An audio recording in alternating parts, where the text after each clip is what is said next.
chunky. That's so chunky. Hello, darlings, and welcome to another episode of Actorholics Anonymous.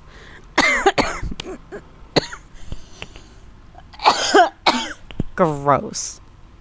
Anyway, so today we're going to be talking about headshots. We're going to talk about essences, we're going to talk about clothing options, we're going to talk about expectations from the industry and industry standards at the moment, but we're also then going to leave all that at the door and talk about your personal self-expression and your artistic choices. Number one rule for them should be that it looks like you on your best day.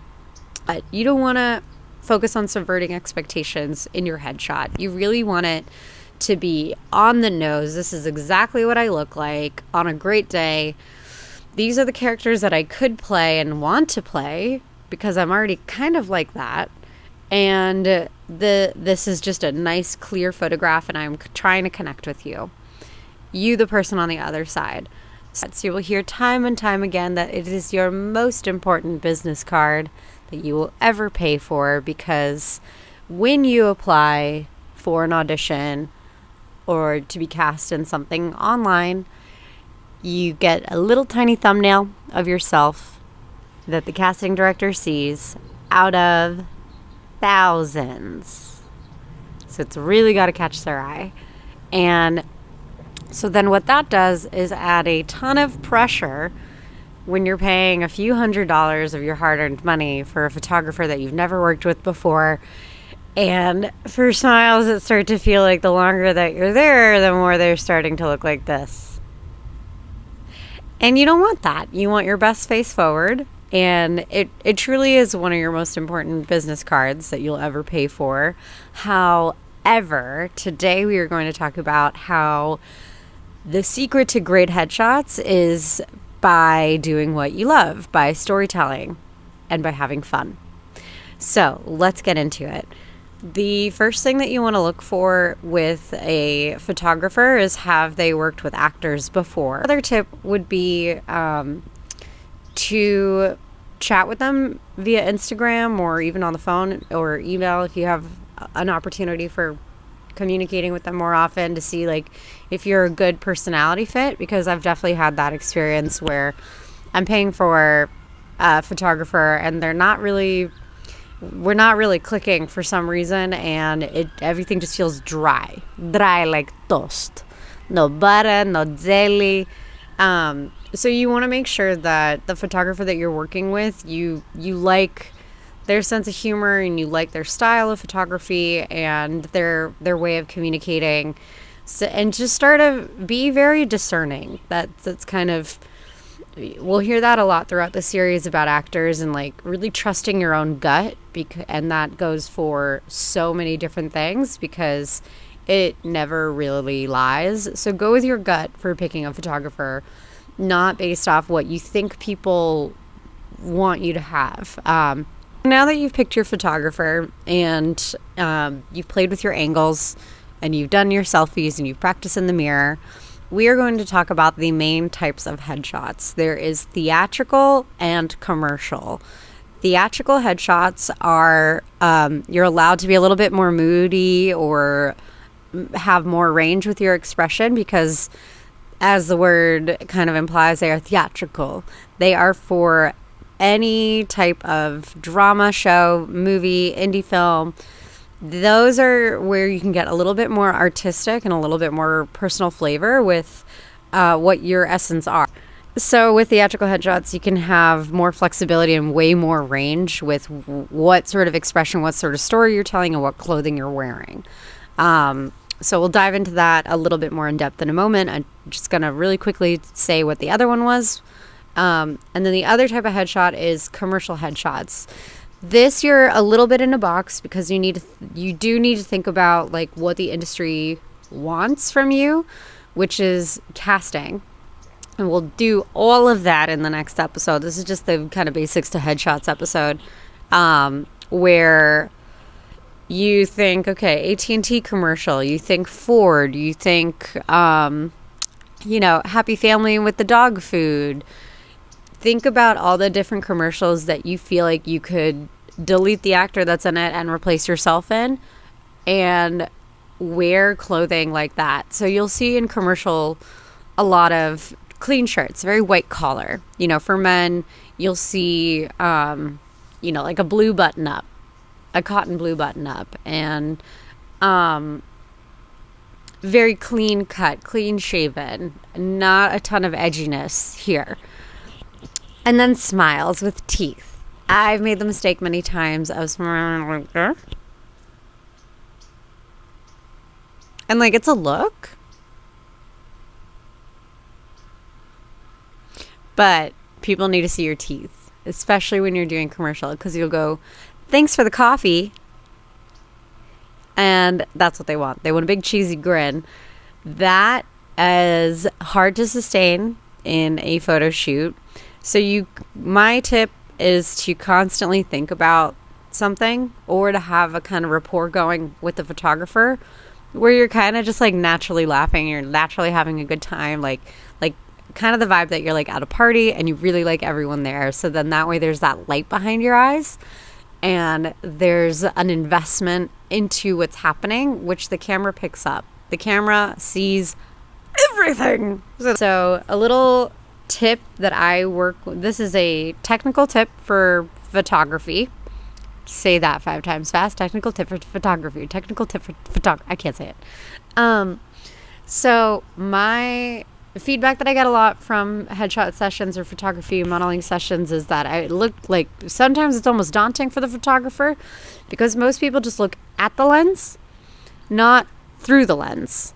And that's what you want to do. That's how you engage an audience. That's how you capture the attention of the person holding the photograph, is that I wanted to feel like I'm extending my gaze to you.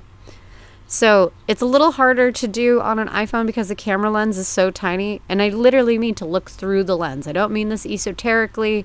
I don't mean it metaphorically, like, really try to look through and see the person on the other side. It's almost like an allowing. I allow the camera to see me while I truly try to dive and see it. And in a fun way, it's like you can almost play with trying to see the photographer's eye behind the lens. And that's just like you're really deeply focusing and giving your attention. We actually have photosensitive in our skin.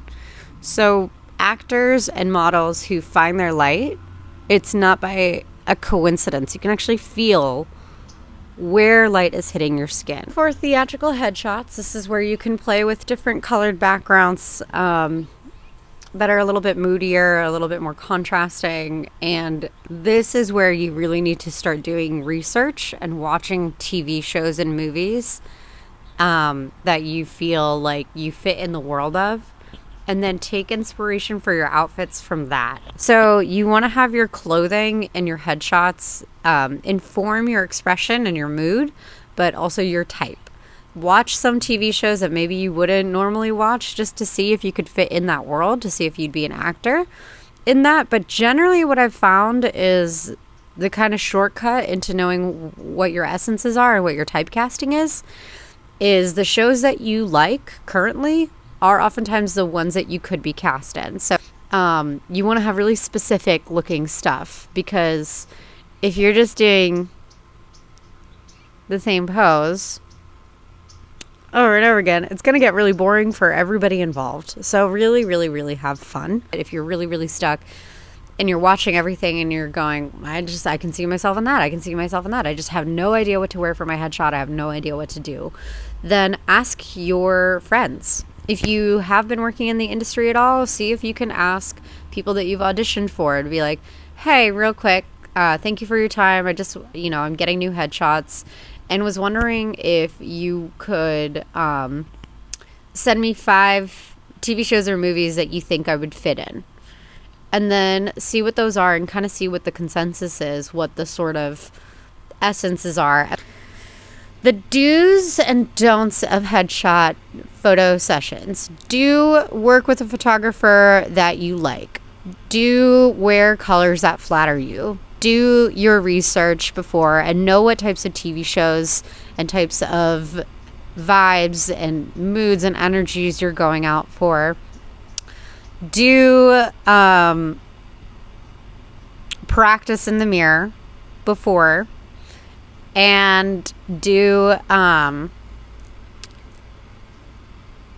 yeah, I think that's it. Like do those things. Don't work with a photographer who's never worked with people before. Like, don't work with a landscape photographer and it's their first time shooting people, unless it's your very first time working with a photographer and you don't want to pay, but just know that they're not really going to get you anywhere. And if they do, send me the photographer. And don't wear bright, loud colors that will distract, or patterns that will take away from the focus. Don't wear anything with a logo on it. Don't choose a background that's distracting. There's nobody taking photos next to trees. I don't know if anyone did that for their senior photos where we're all just hugging a tree. That might be a little bit past people's times. I like this background for myself, but not for headshots. Definitely not for headshots. You just want a solid background for headshots. No trees in the background. There are some people that do kind of like indoor-outdoor shoots where there's like a little bit of kind of blurred out debris. I personally don't like them. I think that they look silly. I think the goal with them is so that it looks like it's a gorgeous still on set almost. But I really think that like your face is the most important thing. Anything to take away from that takes away from that. So don't choose a background that is distracting. Choose a color that is also flattering to you and that also coordinates with your tops. Don't pour thousands of dollars into your headshots if you've never gotten them done before. When you want to spend over $1,000 for headshots, that's when you have the great agent already, you have a manager, you've been booking, and you need something to just take you up to that next echelon, to that next step. I would never recommend someone just starting out to pour all their money into their headshots, even though, like I said, you'll hear time and time again that headshots are your most important business card, but you don't want to go broke for them. You want your career to be gradual in a way that like not gradual, but proportionate to how much money you're making. Thank you so much for tuning into Actorholics. This is Effie Spence, and like, comment, and subscribe. And let me know if you need anything else specifically from this session. I'll make another video for you. Have a good one.